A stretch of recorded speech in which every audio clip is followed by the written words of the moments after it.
As NTSB investigators comb through wreckage of this deadly MD-11 cargo plane crash in Louisville, Kentucky, dozens of MD-11s now grounded by two of the nation's top parcel carriers, FedEx and UPS.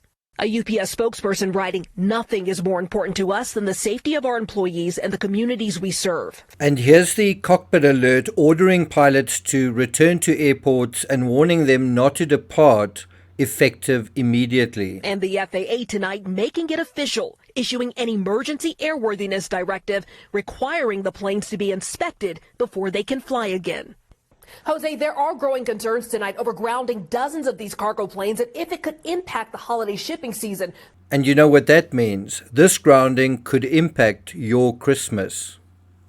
I got nightmares in my head, I fear thoughts build up until I can't breathe. My mind fills up into a creature, and it haunts me somewhere much deeper. I got nightmares in my head, I Hello and welcome to True Crime Rocket Science. According to NBC, the Federal Aviation Administration has also called for an inspection of all such aircraft following the crash that killed at least 14 people. Well, we called it on this channel, didn't we? UPS have a fleet of 534 aircraft, 29 of them, almost 10%, are aging MD-11s. FedEx has 34 in its fleet of almost 700 aircraft.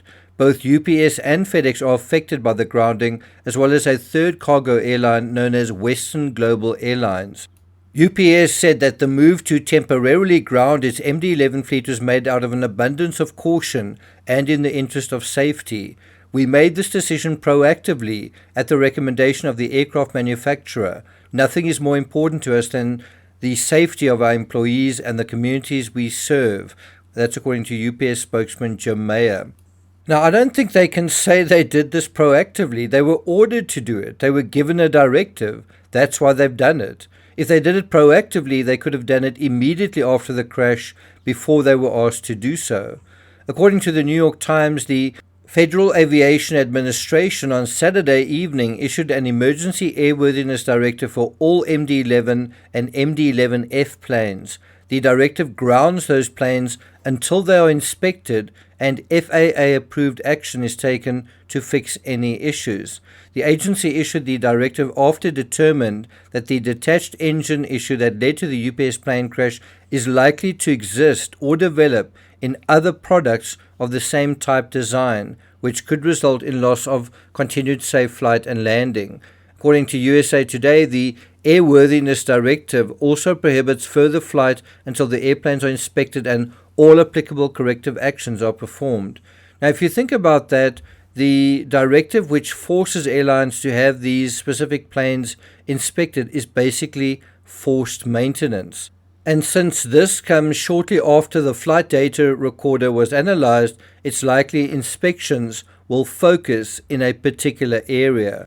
According to Reuters, earlier this week, the NTSB said it was probing the maintenance history of the plane, which was in Texas for repairs, with the aircraft undergoing heavy maintenance weeks before the accident. The aircraft was at a facility operated by Singapore-based ST Engineering, according to a source familiar with the matter. Now, I don't think it's a coincidence that this bulletin happened on a Saturday night when people typically pay the least attention to the news. Maybe I'm a little bit cynical, but I think this is to sort of mitigate the PR fallout from all of this. By the way, the aircraft manufacturer making this recommendation is Boeing. Those who know this channel know we covered the door panel blowout extensively back in January 2024. Remember this.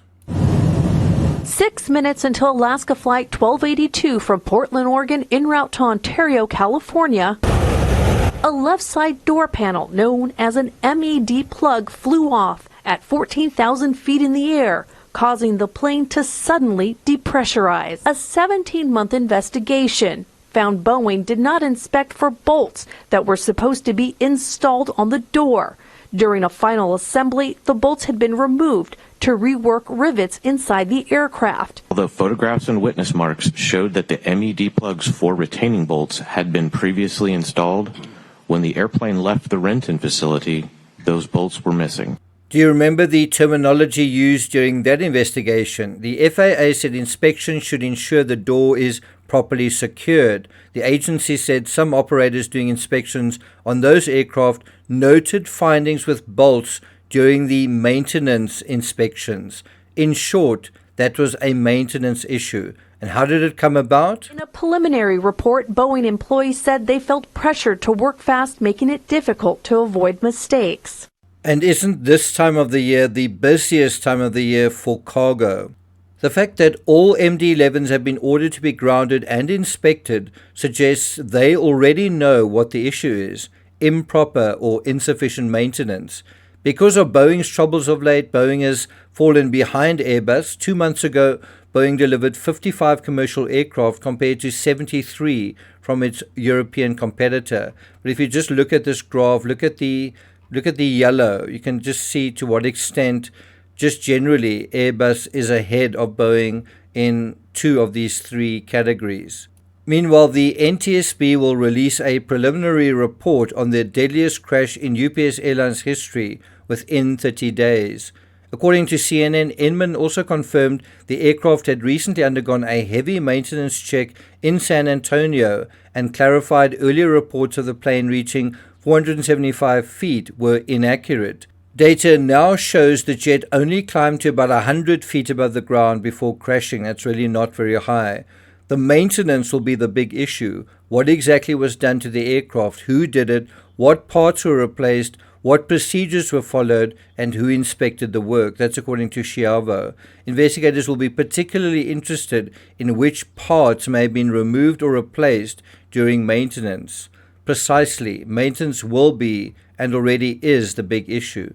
Meanwhile, although 14 people have been confirmed killed, 9 more remain missing, including 3 employees from Grade A Auto Parts that are still unaccounted for.